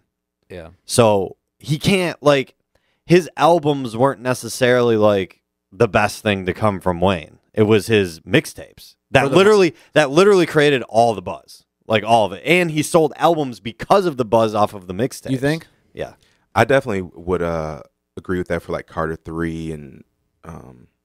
You didn't like Carter 3 that much?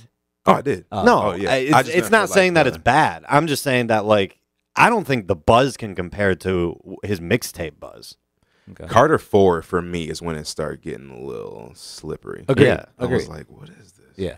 Who is this? Yeah. Yeah, I don't know. I think Carter 4, or maybe, I don't remember. It was one of those. It was either 3 or 4. I remember driving somewhere with Max, and we put some song in, and he says some like whack ass bar, and Max ejects the CD and throws it out the window. So maybe that was the beginning of the end. Yeah. No, that's a good conversation though. The best and favorite thing. I would say, without really sitting down and looking at it, for me, I know Drake and Kanye are at the top. J. Cole's got to be in it, and then Kendrick, Lupe, Eminem's right there. Those guys. Yeah. I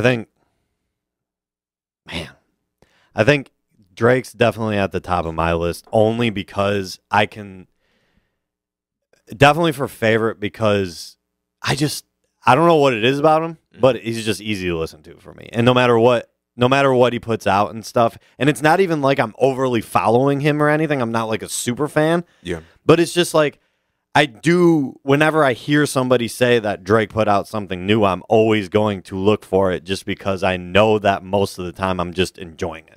I've always said if I was forced to listen to one artist for the rest of my life, it would easily be Drake, because he has so many different things. Different stuff. Yeah, exactly. And that's the thing. But like back in the day, like I was obsessed with Eminem, like obsessed with him.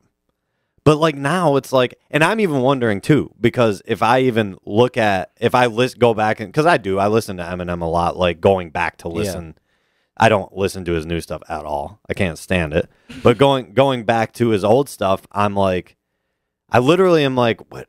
Like, would 30-year-old Matt be liking this, like, as much if it wasn't set to a certain time Probably in his not. life? Right. I don't think so. No, I don't think so either. That time has a lot. It has to do with nostalgia, man. It's like it's a thing. Like it's big in music, especially. Like you set a certain time of that shit, because it takes me back to like the times where, like, when I was starting, like, to rap and like learning the inner workings of all that stuff, and I'm literally taken back to that period of my life, which was so fun and so new. Like that, I can't help but just that whenever I put him on that old M shit, I'm like, oh damn, like this. Like, and it's not even the lyrics or anything like it was back in the day. It's just like the sound of it takes me back to that, which is crazy. But then when I dissect it today, I'm like, what the fuck did he just say? And Chorus Septic remix was tight. It was. That's the closest thing I've heard to M actually rapping where I'd like it in a long time. I think Jay is just an anomaly as far as a lot of things. Jay plays it right. All the time. Seriously. All the time. And that's the thing. And I'm not even saying that, like, it's tough for me because I was never a huge Jay-Z fan to begin with. I like him. I still like him. But never really like a huge Jay-Z fan like a lot of people are. I can respect it. But at the same time, you look at what he does and the way that he markets everything and the way that he knows when to take a break. He knows when to come back. He knows how to not oversaturate. Right. Like, he literally just does everything right. He's a smart businessman, and he's also a rapper with vocal swag. Right. So like a Kanye who feels the need to always push the envelope sonically and innovate, which is dope, and the game needs that. Yeah. It's way more risky and harder to stick around and people fuck with your latest shit. Even Eminem was a very specific sound. Like he was so new, and even being the white boy rapper that could actually rap, but you listen to those beats and the way he rapped and having comedy in it and stuff like that, and just being super foul. Like it wasn't. Jay-Z is just a rapper that's a good storyteller, has good bars, picks good beats, has vocal swag, and as long as you're a good businessman, then that I think has a better longevity or ability to last long. What'd you guys feel about Magna Carta? I liked it. Yeah. It was good. Yeah, it wasn't like a cohesive thing in my opinion. It sounded like a bunch of singles. Did you But feel like he was trying to he was doing push too the much. envelope as far as like go towards the new age? I don't know. Yeah. If you listen to a lot of those beats, it is like it was like to the times. Yeah. Of that heavy 808s, heavy snares. Who like had not Pharrell, Rick Rubin, Timbaland. Yep. But he does kind of go with the times a little bit. Like he doesn't stick with, and that's what I think makes him successful. Is he does? I didn't think 444 was. He towards does the his times. rapping Right. on. Yeah, agreed. That's real. But I think he rolled back. I think he Yeah. was like, I think he did, because I saw tons of mixed reviews on Magna Carta. Okay. Like people either liked it or It was okay. I didn't see I like anyone his jams. love it. Yeah. I didn't see anyone Some love good it, hits. but I saw a lot of like, and I saw a lot of very strong dislike, and I saw the strong dislike mostly from his like hardcore fans. Saying he was like conforming. Yeah, Okay. because to me, I could hear it sonically. And it wasn't even the way that he was rapping; it was the way it was his beat beats. selection. Jay-Z still has 8 million monthly listeners on Spotify without With no songs. like any music on it. That's amazing. It's like all features and Watch the Throne. That's insane. Dude, even the way that he set the made it kind of popular and cool to not write down your verses when you record. Yeah. That reminded me of Wayne, because Wayne did that or started doing that. And it sounds like when Wayne gets those repetitive bars, that's what it sounds like. You know, 2 Chainz is enough. Like, he's the first one I think of. Every interview I see of 2 Chainz, he's like, I don't write nothing down. Yeah. You know what I'm saying? But it's like, it sounds like it. Right. It does. Because your bars are like, No, I know. you know, you like think of something you should have said before, and then you add it to the next one. Yeah. You do that 100 times over. Yeah. Do you guys also think with like a Jay-Z, he was that New York East Coast guy, like heavy. Yeah. And the East Coast, you know, since Jay, have they had that powerhouse rapper, top guy, top dog from the East Coast, from New York? One like I mean, when they did, it was Nas and they were beefing with each other. right. You know what I'm but saying? like after that era, yeah, nah. because you look at like, you know, you had your your T.I. and Luda and your Outkast, Andre 3000 in the bunch South. in the South. But now there's a whole new wave of Right. of big, like Migos is one of the biggest things in music right now. I was going Right. to bring that up too. Yeah, That's how I went and through. there's other guys from this, and then same with the West Coast. They had Tupac, they had Snoop, they had all those guys. Now they got TDE and they got Right. fucking Kendrick and bunch, shit. yeah. And like I think even though Drake's Canada and Toronto, like he's a little bit like Midwest, like Midwest, following in yeah. Kanye's Yeah. kind of footsteps a little bit. Whereas who would be the guy for the East Coast? I don't know. Like the guys that jump in my mind first with New York are like ASAP Rocky, Joey Badass. Joey Badass. Those are the 2 guys that jumped in my head. And I feel like I'm missing somebody because there's got to be know. somebody bigger than that has come around in that period of time. But I think Very it's- southern feel though. That's what I was going to say, is that a lot of times you don't even know where people are from. Right. Because Yeah. they don't sound like But it. that is the thing though. I will say that like West Coast still has that like vibe. Like the guys out of the West Coast, they have the songs, and you're right. Like not every song, Right. like because everybody bends where they're from and stuff like that. As far as the style of music goes, yeah. but they do have those songs that they can pull off better than anybody else that has that style. It's a West Coast style. Yeah, and the Midwest has a style, and you can hear it in a lot of Drake's music. You can hear it in Kanye's music. You can hear it in those Midwest guys' Lupe. music. Lupe. Yeah. And I don't even really. It's like It's hard to It's a describe. feel of it, super. yeah. It's super hard to describe. But like, and the East Coast does have a vibe, but I don't hear it from a lot of guys. Yeah, and maybe it's just like the East Coast style is a little bit out of style at the moment. Out of yeah. At the South moment, is it at always the comes moment. back. It always Yeah. comes For back, a but yeah. minute. But East Coast was always known as like, you know, very lyrical rap. Yeah. And, The boom bap. Yep, and that's not in style right now. But I also think, you know, you can develop a sound that's popular in this day and age and still be East Coast, you know, like Joey Badass. Right. And I like Joey Badass, but he's not, you know, he's not Drake, he's not Kendrick, he's not Migos as far as popularity goes. Right. So I don't know. Even someone like Tekashi 6ix9ine, he's from New York. But Yeah. you would never know. No, that. you would never know. You would never know. No, I mean, have you seen the "Walk It Like I Talk It" video? no. Dude, it's amazing. Really? Yes. Migos and Drake, they do it like the Soul Train. Everything is like and they wear these ridiculous costumes. You guys see this shit? Like they have the afros, the old school joints. Oh shit! The entire video is Drake like, that's with crazy. the Jerry curl. And the I video watch is that shit. so good. They got Jamie Foxx in it. It's hilarious. Damn. Flossy. Good as hell though. I'll have to check that out.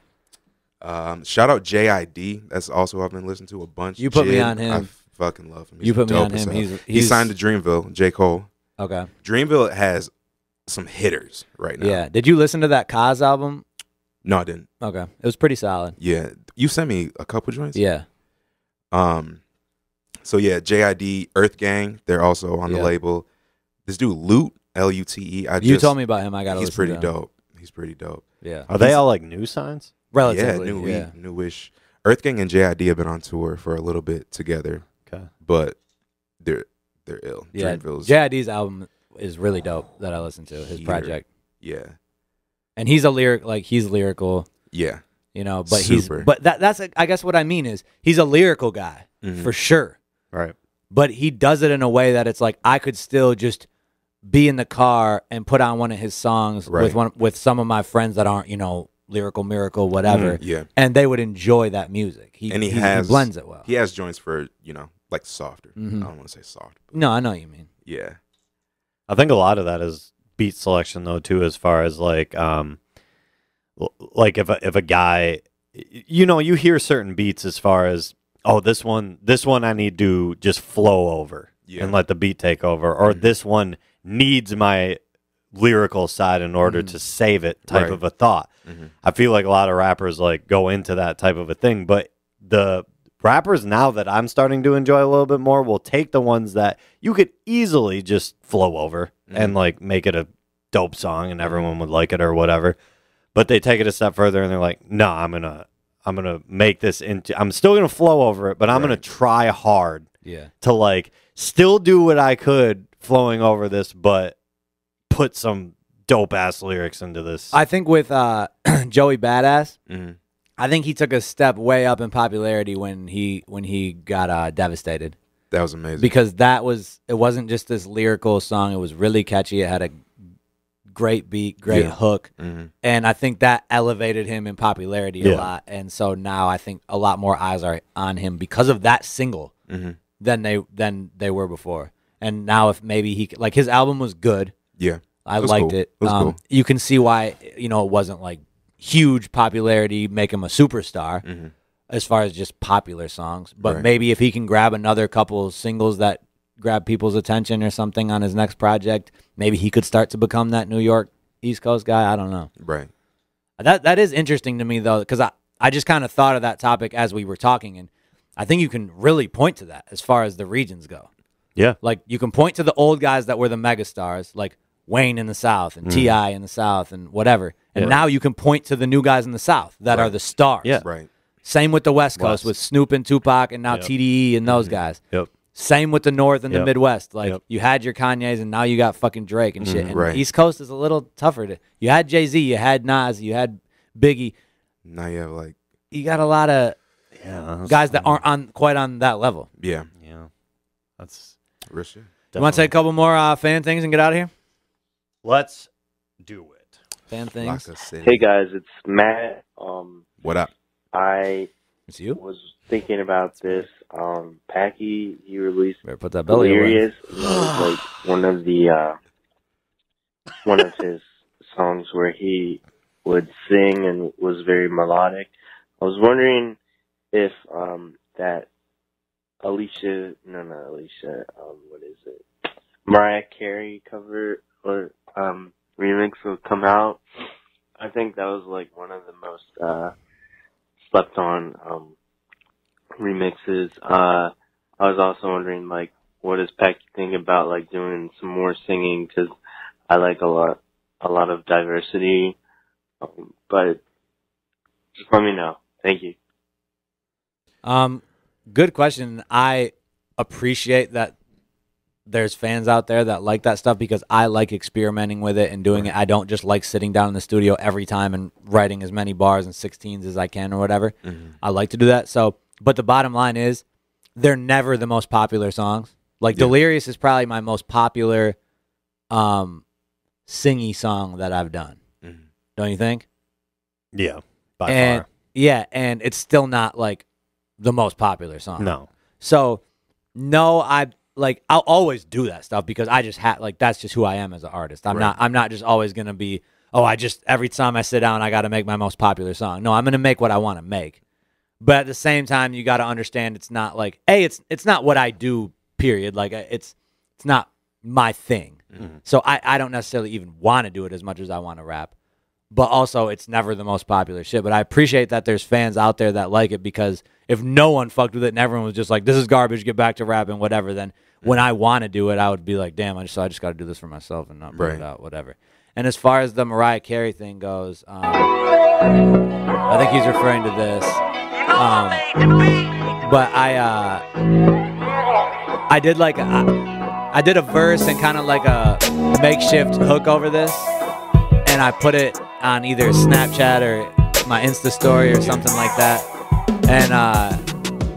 And I guess like a few people just liked it and latched onto it, but I haven't finished it. Yeah, but it's another, like, I kind of did some singy stuff. And for me, because I'm not a singer, it's tough to get it right a lot of times. Like I might hear something in my head or have an idea and be like, I don't know, I can't quite pull it off. And so it never comes out. And that's one of those. Only for Tonight is the perfect example.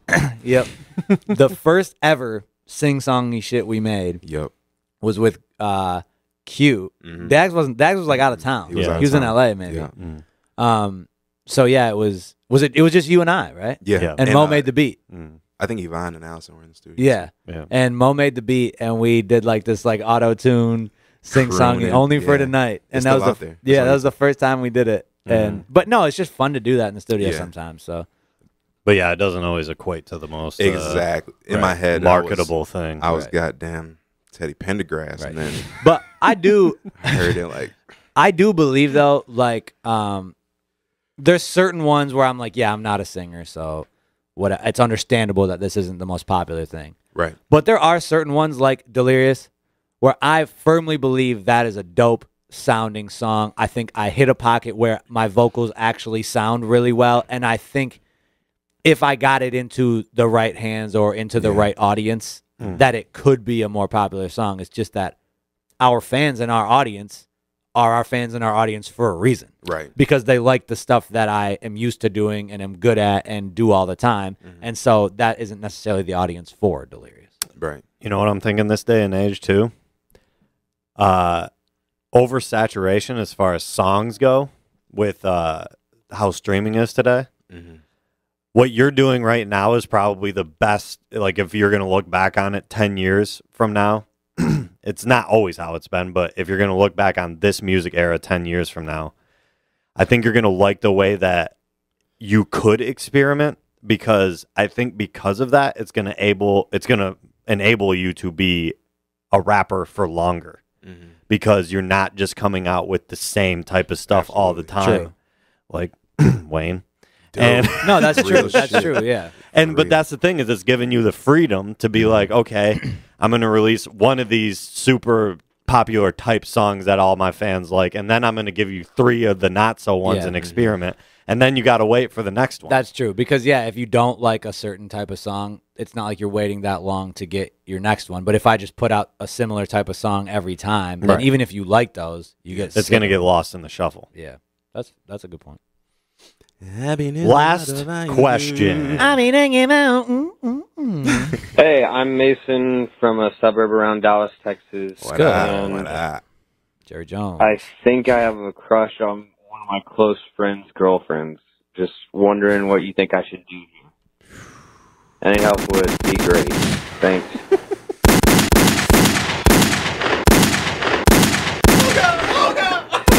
It's my best friend. Don't do it. Bro, man, I'm telling you. Hide it deep away. Push it away. That's a tough one, man. No, it's not. I agree. It's a tough one to be going through. Yeah. It's a tough one to be going through. Okay. Yeah, don't do it. Don't do it. That shit can only lead to everybody losing. Your crush will go away. Correct. Your crush will go away. But if he said his best friend, right? Right. Mm-hmm. Yeah. No, don't ruin that. No. That means more than your crush. Your crush will go away. Your best friend is probably your best friend for a reason. Mm-hmm. So yeah. Don't let him know that shit. Don't be doing this. If you do, don't think about her when you're doing it. If you do that, you're gonna be getting.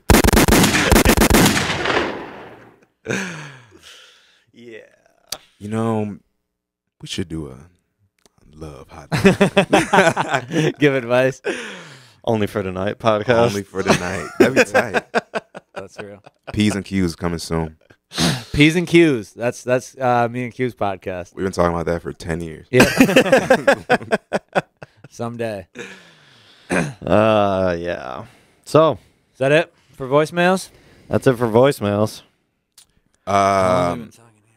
We're almost at the 2-hour mark. 20 more minutes. Hour 40. Nice. Let's beat Joel's. Let's go 6 more minutes. What was his?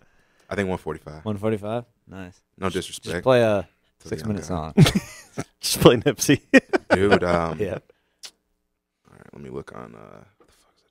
Where was your best where's the best show you think you've had? On tour or anywhere. Well, the hometown shows are always good, for the most part. I'll take that out of the equation because I think the going away show was one of the most fun ones I've ever had because of just where we were in our careers, all the homies there, like tons of people. First time we really saw fans in person. Right. That was cool. Other than the hometown and stuff like that, do you have one that pops out to you? Out of state? I'm trying to think. I feel like Boston always pops up to me on that Jonas tour. Yeah. That was fun. Crazy. That was sold out. Yeah, that was sold out, and it was pretty, like, we had a lot of people there to see us. Like, a lot. That was pretty Was dope. that the only sold out show we've had on a... Well, no, that's not true. That's not true. That was the first, I think. Yes. First sold out show we had on the road. So that was fun. That was in 2014? Sounds about right, yeah. Yeah. How do you No, 14. How do you choose where you're going to perform? You just kind of reach out to people? Well, it depends. If it's our tour, it's whoever like we are going through to book it, like and it's just kind of it's more a routing thing than anything, and just timing wise, like okay, so we're gonna start in whatever Chicago, and then we're gonna start going west. So you just look at some of the main cities and if they can get you in on these dates and whatever, and just trying to match up dates with the actual route and path of the tour. It's not necessarily some big science that goes into it of like, we have fans here, we got to hit here, because most of the time your fans are in the bigger cities, so you're trying to hit the bigger cities. Right. And then the other ones are just routing in between on dates. Right. But we're looking into, should I don't want to put it out there yet. No, too much going into it. I don't want to put it out there yet. But It's tough. There's because that's the thing. Like, as much as you would like to hype a tour, like, and you would like to go on a tour, there's so many aspects to it that have to fall into place that it's like, and when you're doing it independently, it's like things just fall through so easily with that stuff that it's just like, it's so tough to just plan. Yeah, it's tough, but yeah, I mean they're fun. But Boston, I don't know. Boston definitely. Every time someone asks me that question, Boston always stands out to me because that was so unexpected and so like insane. Yeah, that was a cool show. Yeah. Had you been to Boston prior, just in general? No, not at all. Way to welcome the city. Yeah, that was really dope. Yeah, they really all those. Yeah, everyone from Boston showed out for us because that was dope. We actually had like a loft style meet and greet and stuff, and like that's how you know that a city showed out for you is when. Yeah, you have people are long-ass lining up meet and greet to line. yeah, and it takes you a while to get through it.